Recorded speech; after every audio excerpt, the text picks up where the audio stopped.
Hello दोस्तों, मेरे channel पर आप सभी का बहुत बहुत स्वागत है। तो चलिए स्टार्ट करते हैं। आज के टॉपिक पे आते हैं। आज का टॉपिक है बहुत ही खूबसूरत मधुकामनी का प्लांट।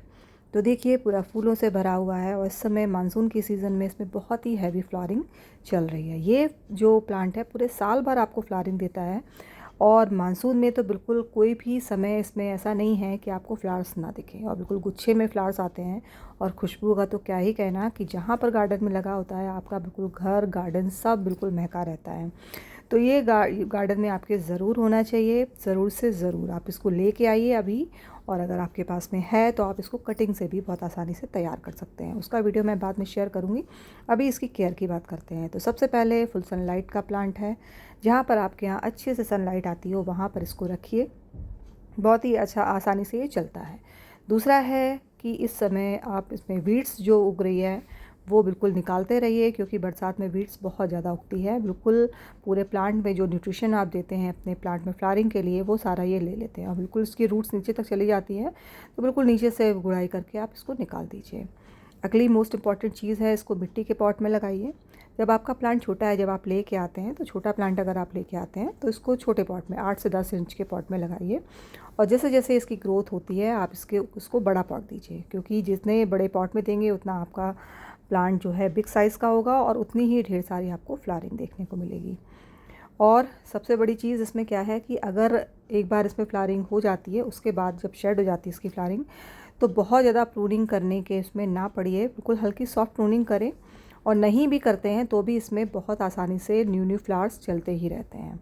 और प्लांट को आपको बुशी बनाना है। अगर आपके प्लांट में सिंगल स्टेम है तो फिर आप इसकी प्रूनिंग थोड़ी थोड़ी सॉफ्ट प्रूनिंग करते ही रहिए। जैसे प्लांट में फ्लावर शेड होते हैं आप इसकी हल्की हल्की सॉफ्ट प्रूनिंग कर दीजिए।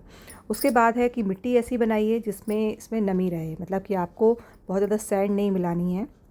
आप इसमें मिट्टी, सैंड 20% और 30% कोकोपीट इस तरह मिला के रखिए, जिससे कि आपके प्लांट में जो मिट्टी है नम रहे, सॉगी ना हो। इस तरह बस ड्रेनेज होल इसका अच्छे से चेक कीजिए। प्लांट में पानी रुकना नहीं चाहिए, वरना कोई भी प्लांट ख़राब हो जाता है। तो ये चीज़ ध्यान रखिएगा।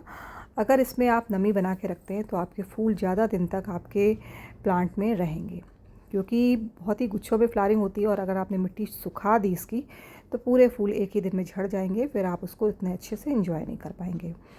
और फिर आ जाते हैं इसकी, देखिए मैंने भी इसमें मिट्टी का पॉट ही लिया है और प्रेफर भी करती हूँ मिट्टी का पॉट ही है।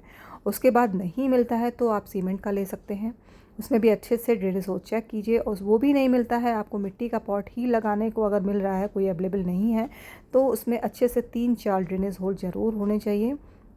तब आपका प्लांट जो है बहुत ही आसानी से उसमें चल जाएगा। उसके बाद बात करते हैं अभी इसमें कोई फर्टिलाइज़र बहुत ज़्यादा मैं नहीं दे रही हूँ, क्योंकि नाइट्रोजन तो ढेर सारा इसको मिल ही रहा है। बस फ्लावरिंग के लिए अगर आपको देना है तो मैं अभी फर्टिलाइज़र बताती हूँ, वो आप दीजिए। और इंसेक्टिसाइड की बात करती हूँ, इसमें कोई कीड़ा मुझे ज़्यादातर नहीं देखने को मिला है। जब से मेरे पास लगा हुआ है कभी मैंने इसमें कोई कीड़ा नहीं देखा। फिर भी अगर प्रिकॉशनरी आप देना चाहते हैं तो 10 से 15 दिन में कोई भी नीम ऑयल या इंसेक्टिसाइड जो दूसरे प्लांट में देते हैं वो इसमें आप हल्का हल्का स्प्रे कर दीजिए। आपके प्लांट बिल्कुल अच्छे से चलता रहेगा। और देखिए अभी जो इसकी ब्रांचेस हैं धीरे धीरे मोटी हो रही हैं, तो इसकी कटिंग जब आप करते हैं तो कटिंग इसकी ज़रूर लगाइए। एक प्लांट से ढेर सारे प्लांट बनाइए और आप देख ही रहे हैं कितना ब्यूटीफुल प्लांट है। और जब आपके पूरे गार्डन में इस तरह के 3-4 प्लांट अगर होते हैं तो बहुत ही आसानी से आप देखेंगे पूरा गार्डन महका रहेगा। और अगली चीज़ क्या है कि फर्टिलाइज़र की बात कर लेते हैं। तो अभी मैं इसमें, जब बारिश ना हो रही हो आपके यहाँ, तो आप इसमें कोई भी लिक्विड फर्टिलाइज़र दे सकते हैं, जैसे कि बनाना पील का दे सकते हैं पोटास के लिए, फ्लावरिंग के लिए। और अगर केमिकल में जाना चाहें 05234 का स्प्रे कर सकते हैं।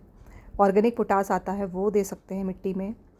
और इसके बाद एप्सम सॉल्ट और थोड़ा सा DAP और सीवीड्स ये आप दे दिए अगर अपने प्लांट को, आपका प्लांट बहुत ही हैप्पी चलता रहेगा और ढेर सारी फ्लावरिंग करेगा। उसके बाद मिट्टी अगर एसिडिक आपकी नहीं है तो कोई भी फर्टिलाइज़र आप देंगे वो बिल्कुल भी एक्सेप्ट नहीं करेगा। तो मिट्टी को एसिडिक बनाने के लिए मैं इसमें देती हूँ चाय की पत्ती, वो यूज़्ड वाली चाय की पत्ती जो आप चाय बनाने में यूज़ कर लेते हैं, उसको धोकर सुखाकर 2-2 चम्मच दे दीजिए। तो देखिए यही फर्टिलाइज़र जो मैं देती हूँ उसमें फंजीसाइड, DAP, एप्सम सॉल्ट और सीवीड, ये 4 चीज़ें मैंने मिलाई हैं। और इनको अच्छे से मिक्स करके और इनमें प्लांट के अकॉर्डिंग, जैसे मेरा अभी ये 8 इंच के पॉट में लगा हुआ है, तो मैं इसमें 2 से 3 चम्मच दे दूँगी। तो आपको ये करीब हफ्ते भर में दे देना है, आपका प्लांट बहुत ही अच्छे से चलता रहेगा। और कोई नाइट्रोजन वाला फर्टिलाइज़र मैं जैसे वर्मी कंपोस्ट या गोबर की खाद इस समय बिल्कुल नहीं देनी है, क्योंकि ढेर सारा नाइट्रोजन इसको बिल्कुल इन्वायरमेंट से ही मिल रहा है।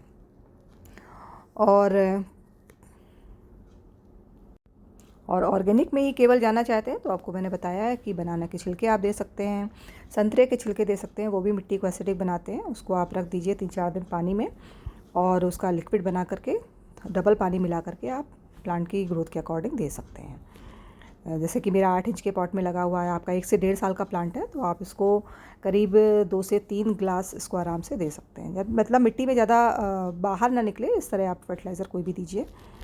और इसको करीब साल में 2 बार आप कोई भी नाइट्रोजन रिच फर्टिलाइज़र दीजिए, जैसे वर्मी कंपोस्ट और गोबर की खाद। बस 2 ही बार बहुत है, अभी तो मिल ही रही है। बस ये केयर अगर आपने कर ली, आपका प्लांट बहुत ही अच्छा चलेगा और ढेर सारी फ्लावरिंग करेगा। तो कैसी लगी वीडियो ज़रूर बताइएगा, पसंद आई हो तो एक लाइक ज़रूर करके जाइएगा, और मेरे चैनल पर नए हैं तो इसी तरह की इन्फॉर्मेटिव वीडियो के लिए ज़रूर सब्सक्राइब कीजिएगा। फिर मिलते हैं किसी नई वीडियो के साथ में। Okay friends, happy gardening.